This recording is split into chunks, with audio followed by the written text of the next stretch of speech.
So I just wanted to do a quick driving video. I know it might be a little bit noisy, but I thought it might be good just to do. I know it's going to be a little bit off, you know.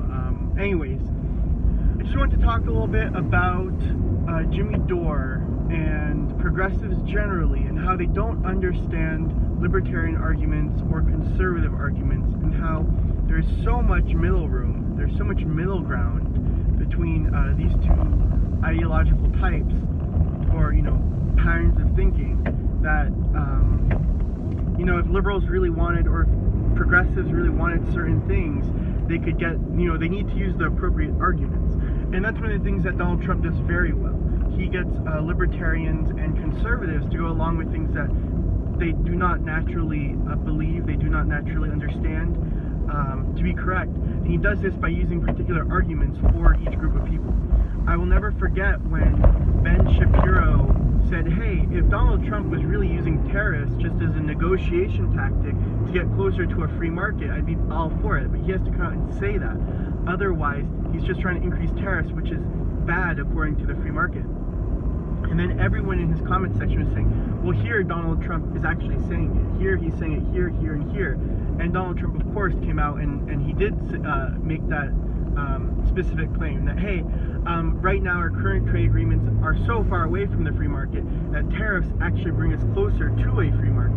And on top of that, I'm willing to go completely free market. No tariffs, no subsidies, but other countries don't want to do that because that's actually worse than the tariffs for other countries. That's how good America is at, you know, producing.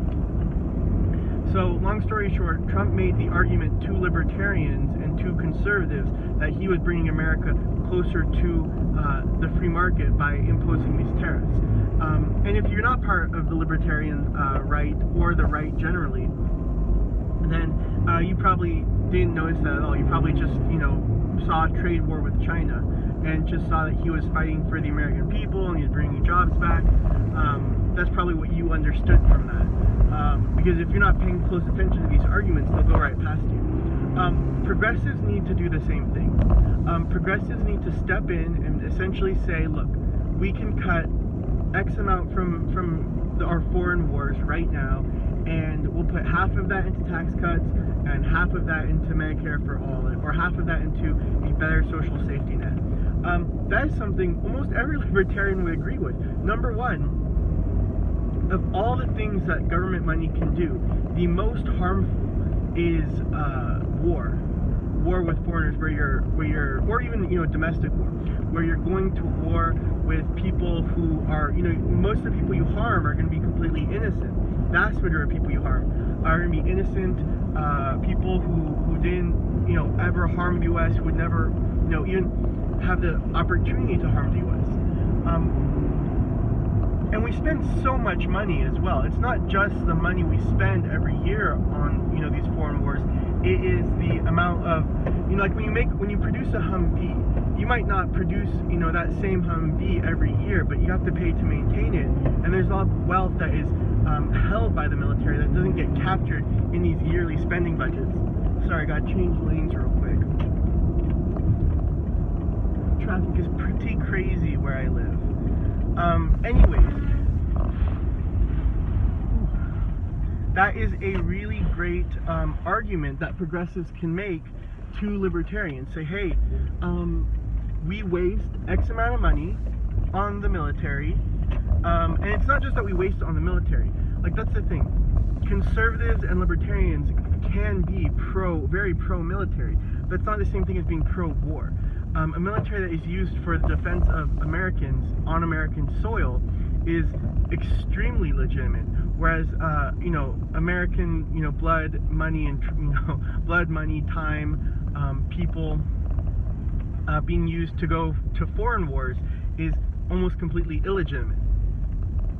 Anyways, long story short, if Jimmy Doore would say, hey, look, we can really slash regulations, really just, you know, for every 10 regulations on the book, we'll keep one.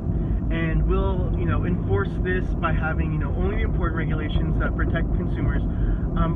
A big thing that Jimmy Doore doesn't understand is that, I use Jimmy Doore in particular just because he's the aggressive progressive. You know, a lot of progressives really do think the way he does.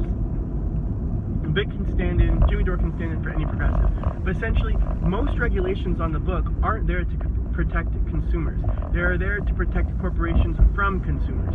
If a corporation is found polluting your, water, polluting your house, they can legitimately say, hey, the government set a law saying pollution within this amount is legal, and I'm producing within this amount. And then that citizen has to go and go against the government and say, hey, government, this pollution regulation is illegitimate, and try winning a lawsuit against the government. I mean, it's impossible. Not only that, but for as limited resources, corporations have a seemingly unlimited number of resources when it comes to them versus a regular person. But can you just imagine what kind of resources the government has versus a regular person trying to, outspend the federal government? It's impossible.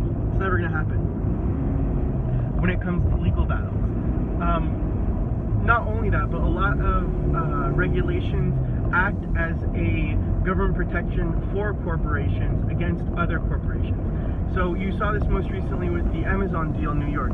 New York has absolutely ridiculous regulations and taxes when it comes to businesses. So tons of businesses can't make it in New York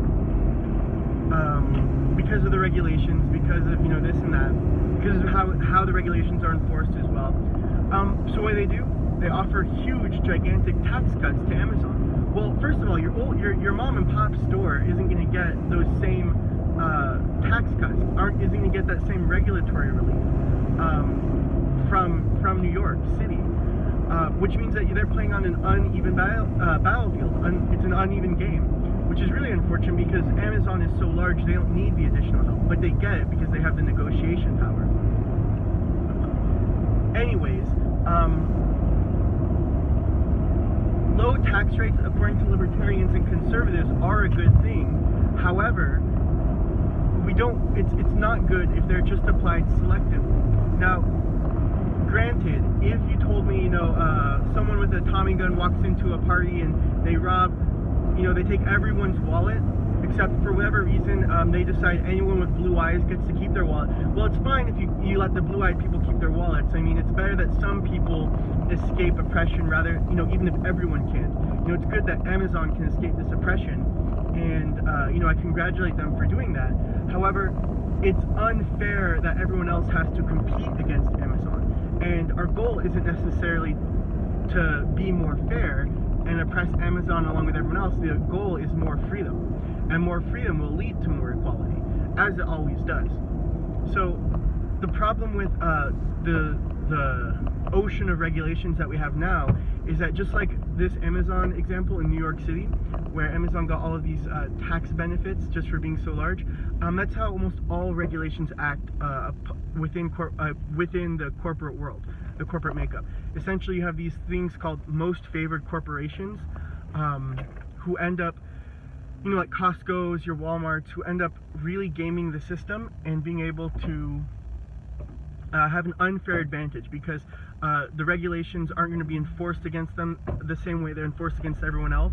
And on top of that, at some point there's just too many regulations for a normal person to understand. So if you're a normal person and you want to open up a nursery, it might be impossible just because you don't have time to look up the liability to do this or that. Where if you already have an established nursery which is grandfathered in, a lot of these regulations don't apply to because they've already been grandfathered in.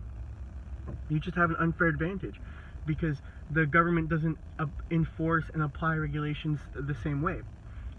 Anyways, this is all to say that most people on the left don't understand regulations this way. They see them as, you have all these football players on a field and your regulations are like the coach. They're the ones who say, hey, you gotta follow the rules, we gotta enforce the rules equally to everyone. That's not how it works. It is essentially one company building a moat around what they have already built and forcing everyone else to play by unequal rules.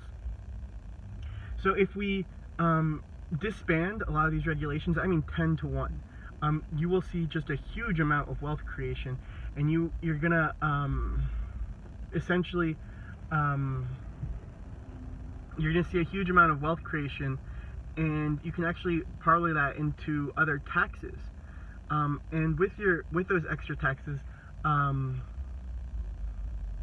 you can use that to fund, Medicare. You can use that to fund an extra social safety net, all kinds of things. And that's really what Jimmy Doore should be pitching, saying, hey, we can't do this or that. We do have enough money for Medicare for all. We do have enough money for this program I want.